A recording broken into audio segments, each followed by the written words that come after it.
Camminavano insieme e poi ci sono quelli che hanno continuato a marciare sventolando la bandiera della Lega Nord e quelli che invece hanno deciso di intraprendere la strada illuminata dai fari di Ricostruiamo il Paese. La diaspora padana è in pieno corso, anche e soprattutto nella Marca, qua dove il monocolore per un ventennio ha dipinto di verde le amministrazioni di ogni ordine e grado e dove adesso il giallo punta ad allargarsi sulla tavolozza politica, fiumi di colori e di veleni. Secondo indiscrezioni romane, in settimana sarebbero pronti a dare l'addio al carroccio 7 parlamentari leghisti, fra cui 2 trevigiani. Nessun dubbio su Patrizia Bisinella, senatrice di Castelfranco Veneto e compagna di Flavio Tosi, ma secca smentita da Marco Marcolin, deputato di Cornuda candidato alle comunali in Sicilia. La mia amicizia con Tosi spero continui perché è una persona intelligente e capace, però la mia strada politica è diversa. Io sarò candidato ad Agrigento con la lista Noi con Salvini.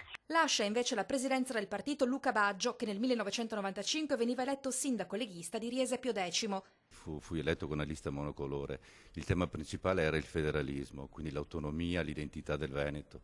E temi che in qualche modo in questo periodo sono stati un po' abbandonati alla Lega attuale, soprattutto con la deriva verso l'estrema destra. Scelta opposta a quella di Fulvio Pettenà, militante dal 1987 e ora nella bufera per una frase rivolta ai tosiani. Una perla sul culo o un perdon sul culo, come si diceva una volta quando i nostri padri magari 20-30 anni fa, quando si combinava qualche marachella. Ma siccome lo strappo fa già abbastanza male, arriva la richiesta di perdono, almeno per le parole.